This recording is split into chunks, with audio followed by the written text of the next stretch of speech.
Bonjour, bonsoir, vous connaissez la formule, tout dépend du côté de la planète où vous nous suivez à l'instant. Bienvenue dans ce troisième numéro de Grand Format, votre magazine d'information. Grand Format traite sous différents angles tous les sujets qui nous interpellent dans tous les secteurs. Vous avez peut-être déjà acheté quelque chose en ligne via WhatsApp, Facebook ou TikTok, un tissu, un plat cuisiné, un électroménager, des cosmétiques et plein d'autres produits. Ce soir, nous allons au cœur de cette économie nouvelle. Elle est informelle, elle est numérique et elle pèse bien plus lourde qu'on ne le croit. Notre équipe a passé des jours à interviewer les acteurs qui animent ce secteur. Trissé Ngoma, Ampo Ngafa, Beneda Dondaï, des profils différents mais en point commun. Ils ont tous construit leur activité avec les mêmes outils numériques, WhatsApp, Facebook, TikTok, Mobile Money.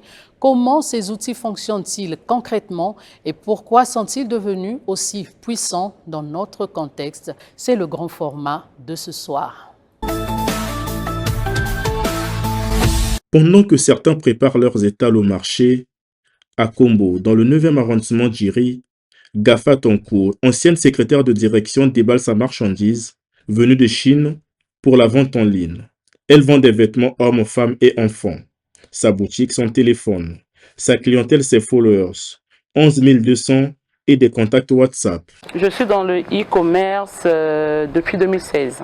Je me suis intéressée à ça parce que j'aime tout ce qui concerne l'habillement, tout ce qui concerne la beauté. Donc c'est ça qui a fait que je me plonge dans le e-commerce. Je fais un peu de mélange, je vends un peu de tout, articles hommes, femmes, enfants également, des accessoires, je vends également des articles pour maison. Donc je vends un peu de tout. J'utilise plus la plateforme TikTok parce que TikTok c'est une plateforme aujourd'hui qui me permet de faire mes lives, de vendre en direct et d'être également en contact avec des clients et clientes qui ne me connaissent pas en vrai. Donc au travers de la plateforme TikTok, ça leur permet de voir que je suis bel et bien réelle, que j'existe en fait. Pour les clientes qui me contactent pour la toute première fois, moi je leur suggère de venir vers moi parce qu'on ne se connaît pas en face, on ne se connaît pas en réalité. Avec le e-commerce, on a la facilité de travailler même chez soi, que ce soit en journée ou en soirée. Par exemple, j'ai mon téléphone, je peux avoir ma tablette, je peux avoir mon ordinateur portable, donc qui me permet en journée, je peux vaquer à certaines occupations et en soirée, je suis là, je peux être là avec mon téléphone, avec mon ordinateur, pas besoin de trop me tracasser. Elle arrive à écouler sa marchandise et ainsi nourrir sa famille. Pendant notre tournage, elle reçoit l'appel d'une cliente. Bonjour madame. Oui, c'est l'élégance à un an. Oui. Cynthia, ta cliente, elle m'a envoyé récupérer un colis. D'accord madame, vous êtes là, vous êtes déjà là à l'adresse que je vous ai donnée? Oui, je suis là. D'accord, vous pouvez. Je suis là, oui, effectivement, vous pouvez entrer. D'accord, vous m'avez parlé d'une paire, c'est madame Cynthia, c'est ça? D'accord, c'est cette paire-là qu'elle avait commandée. Et puis elle avait également cet ensemble. Ok, et puis cet ensemble pour enfants. Donc j'étais en train de vérifier pour voir si le contenu était bien celui-là. Donc je vais vous l'emballer tout de suite et vous allez remettre à madame Cynthia qui vous a envoyé.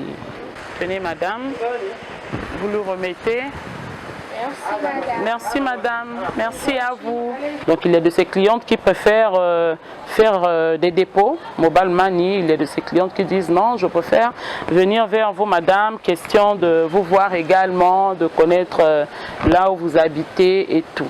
Bon, je n'ai pas employé quelqu'un de façon concrète, mais sinon je travaille avec un frère où ça fait un long moment. Et lorsque j'ai des livraisons, étant donné qu'il a une moto, je lui fais appel, il vient et il va pour livrer. Et la livraison, elle est payante au dépend de la distance.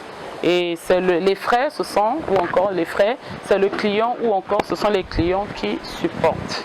Gafa Tonko n'est pas une exception. Trissé Ngoma jeune diplômé sans emploi qui fait également ses émules dans la vente en ligne, a ouvert une boutique physique dans le 2e arrondissement Bakongo.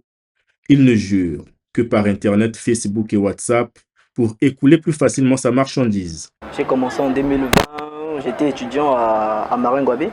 C'était chaud pour moi, je faisais économie. Après, je me suis dit, écoute, j'ai fait économie, je galère, c'est pas évident. Je suis quand même pas à la FST, je suis à la fac des sciences éco. On nous enseigne beaucoup de choses sur l'argent, sur l'économie, mais tu continues à galérer, c'est pas évident.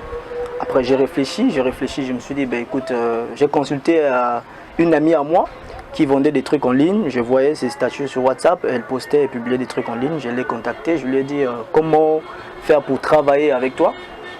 Elle m'a dit, il n'y a pas de problème, moi j'ai de la marchandise. Tu peux poster et tu auras un bénéfice sur chaque article acheté. C'est comme ça que j'ai commencé avec elle. Et elle m'a encore aidé dans le sens où elle m'a branché avec ses fournisseurs. J'ai commencé à travailler avec ses fournisseurs directement. J'ai créé ma page sur Facebook au nom des Tresséon Shop. Et j'ai commencé à travailler avec ces fournisseurs. Ils m'envoyaient des images, je postais sur ma page. C'était pas facile, mais voilà, j'ai tenu bon. De 2020 jusqu'à 2023, Dieu m'a fait grâce et j'ai épargné beaucoup d'argent et j'ai lancé ma première boutique, comme vous pouvez le constater, Tresséon Shop. Mais je continue toujours d'opérer en ligne, c'est-à-dire que je suis toujours dans le e-commerce. Je suis aussi en présentiel. J'arrive à bien écouler parce que ça fait quand même longtemps que je suis dans les domaines. Ça va faire 6 ans, depuis 2020 jusqu'à aujourd'hui 2026. Donc du coup, j'ai appris beaucoup de choses. Voilà, ça n'a pas été facile, mais j'ai appris, je me suis formé. Et donc, j'ai pas de problème pour faire écouler ma marchandise. L'avantage avec les e-commerce, c'est que tous les bénéfices, c'est pour toi. Tu n'as pas d'impôts à payer, tu n'as pas de local à payer, tu n'as pas de factures tout court. Mais quand tu as une boutique en présentiel comme ça, tu ne peux pas te permettre de bouffer ou de consommer tous les bénéfices parce qu'il faut mettre un peu d'argent de côté pour voilà, l'électricité, les locales et tout ça. Donc moi, j'essaie de jouer entre les deux. C'est avec ça que je nourris ma petite famille. Voilà, j'ai une femme, j'ai un enfant. Dans le monde des affaires, la crédibilité est très importante. Il faut être fiable, il faut être véridique, il faut voilà, livrer les articles de bonne qualité tout simplement pour gagner la confiance des clients. Plus tu livres des articles de bonne qualité, plus les clients vont te faire. J'ai une page sur Facebook, donc il y a des clients qui me contactent voilà, quand ils ont besoin des articles. J'ai aussi des clients qui sont fidèles, qui me suivent sur WhatsApp, sur ma page Facebook. Et donc quand ils ont besoin des articles, ils me contactent directement parce que voilà, ils ont mon numéro, ils connaissent aussi où se trouve la boutique. Si hier, il empruntait soit le taxi, soit le bus pour aller livrer, aujourd'hui il utilise sa moto.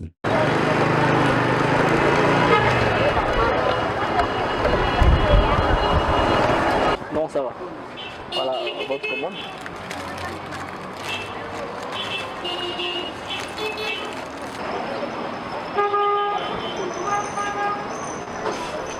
À Brazzaville comme à Pointe-Noire, dans les maisons, ils sont des milliers à avoir fait pareil. Des jeunes, des femmes au foyer, des fonctionnaires en complément de salaire, tous ont transformé leur smartphone en caisse enregistreuse. Le commerce classique comme on fait, on touche les gens qu'on connaît. Mais j'ai voulu aller au-delà en exploitant l'Internet. Je parlerai plutôt de 2 formes de vente en ligne. D'accord ? La première vente en ligne consiste à acheter sur place. C'est ce que je fais.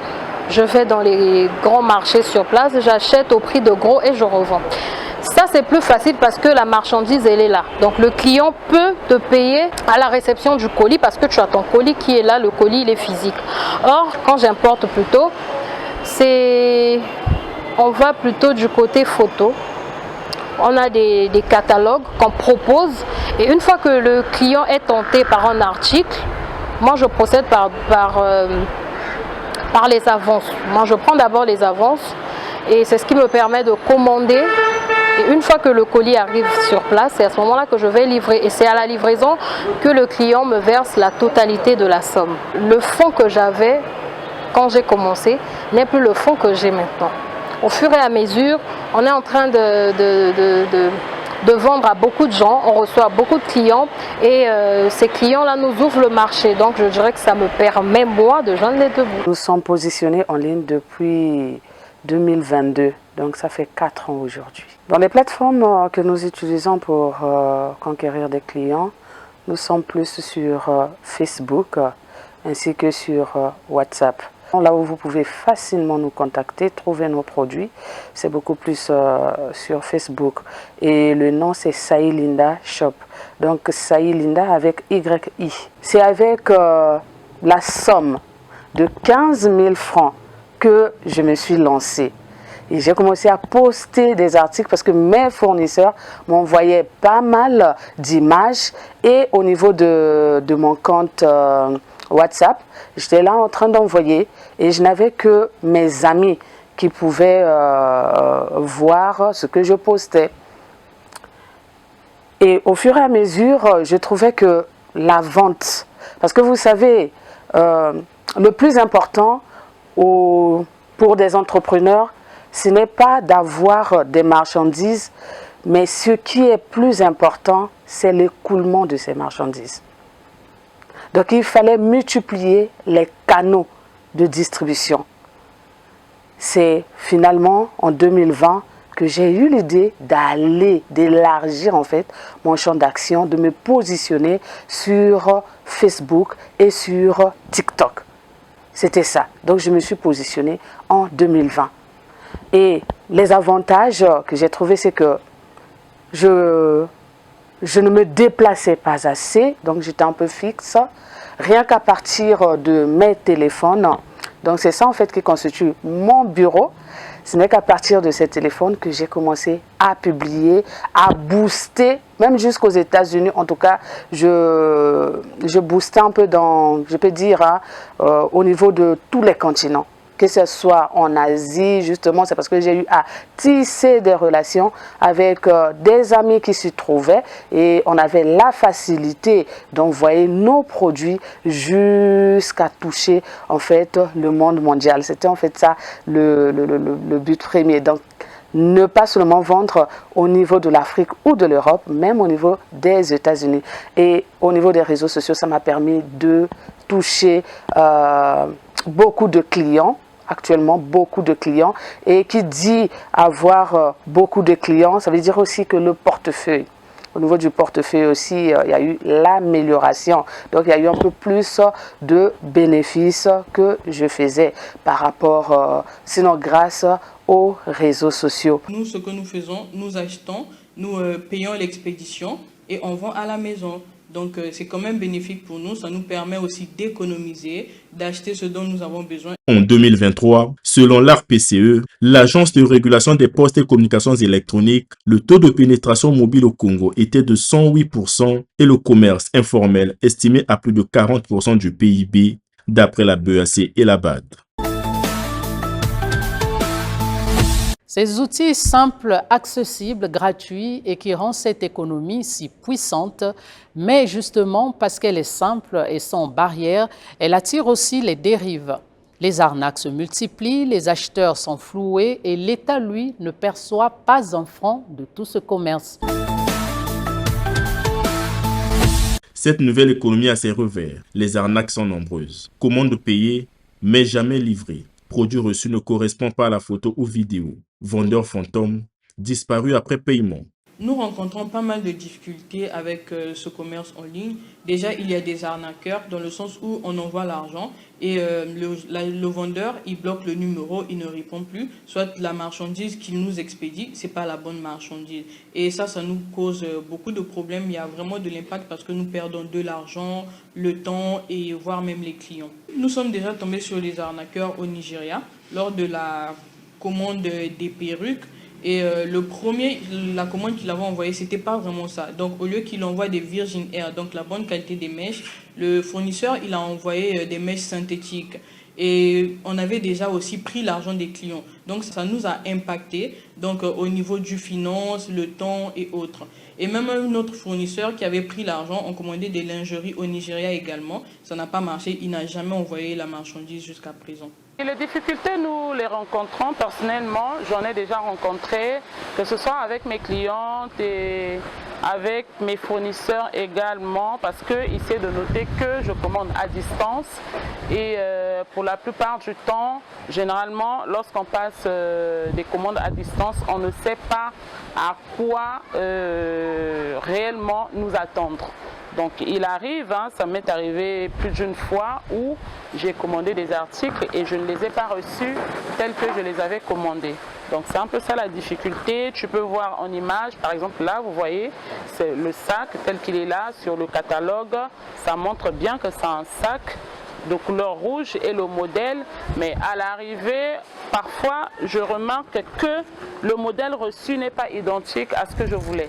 Ou encore le modèle reçu peut être le même, mais le tissu ou encore la qualité de l'article que je m'attendais vraiment n'est pas la même. Nous faisons des revendications, mais pour la plupart du temps, ces revendications-là ne sont pas prises en compte parce qu'il y a la distance qui nous sépare. Voilà, nous sommes des clients étrangers et ceux-là sont des fournisseurs étrangers. Donc c'est la difficulté qui s'oppose un peu lorsque nous revendiquons par rapport à ce qu'on a reçu. Le commerce en ligne attire de plus en plus d'acheteurs. Le business en ligne, justement, ça devient, ce sont des nouveaux métiers du numérique, c'est à la mode, c'est une tendance d'ailleurs. Il arrive des fois où je puisse être aussi intéressée par d'autres articles qu'on présente en ligne et que je puisse aussi passer ma commande.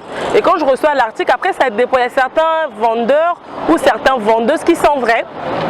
Les mêmes articles proposés sur Internet, ce sont les mêmes articles qu'on vous livre. Or, avec certains, il se pose parfois un problème de qualité. Parfois, ce que l'on vous propose, ce n'est pas ce que vous recevez sur terrain.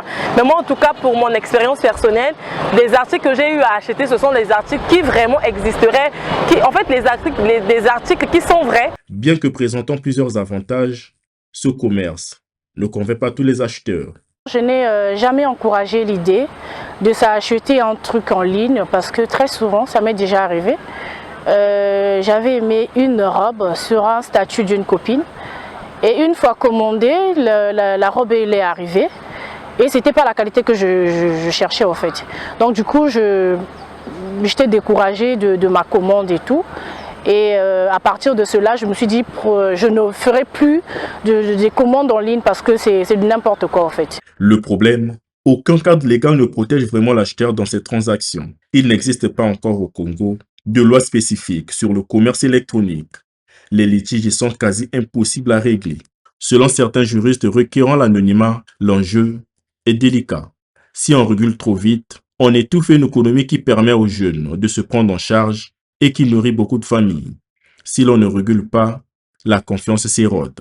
La question fiscale est tout aussi sensible. Ces entrepreneurs ne payent pas d'impôts, pas par mauvaise volonté, mais parce qu'ils ne savent pas comment. L'avantage avec le e-commerce, c'est que tous les bénéfices c'est pour toi. Quand tu es uniquement dans le e-commerce, tous les bénéfices c'est pour toi. Tu n'as pas d'impôts à payer, tu n'as pas de local à payer, tu n'as pas de factures tout court.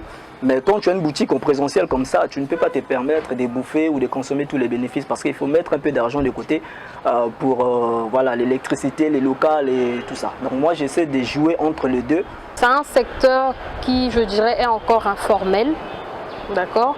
Donc ça me profite à moi. Et personnellement, je vais continuer jusqu'à ce qu'on cherche à formaliser ce secteur. Ce n'est pas à nous que ça revient, hein. La faute ne nous revient pas. Nous, on fait ce qu'on a avec les moyens de bord. Faut-il réglementer ce commerce? Faut-il le laisser évoluer dans l'informel? Ou existe-t-il une troisième voie? L'État y pense. Dans nos recherches, nous avons retrouvé un extrait d'une interview du directeur de la réglementation et du contentieux à la Direction générale des impôts et des domaines, Alain-Frédéric Kanga, une interview dans l'émission Les Coris qui était diffusée ici sur Télécongo. Dans cette émission, il a abordé la question de la vente en ligne. La principale innovation dans cette disposition en matière de TVA, c'est le commerce numérique à travers les plateformes numériques que nous appelons les GAFA ou les réseaux sociaux.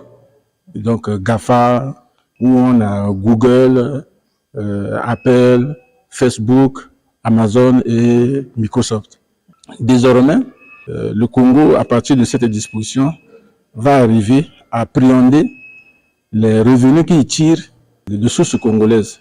Je peux donner l'exemple. Dans votre téléphone mobile, vous avez les applications de WhatsApp, Facebook, YouTube, etc.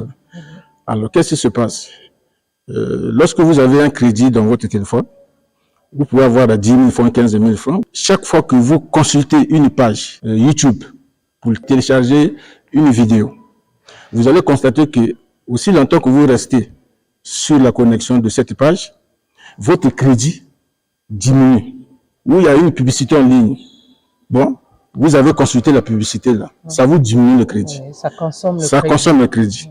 Alors, vous vous rendez pas compte que quand vous étiez sur la page Facebook, on vous a consommé le crédit, mais vous avez tendance à croire que non, c'est MTN ou RTL qui vous a bouffé le crédit. Le fait que vous avez consulté la page Facebook ou YouTube, vous avez regardé la vidéo, c'est à travers votre opérateur qui était MTN ou RTL qui sert d'intermédiaire de Facebook.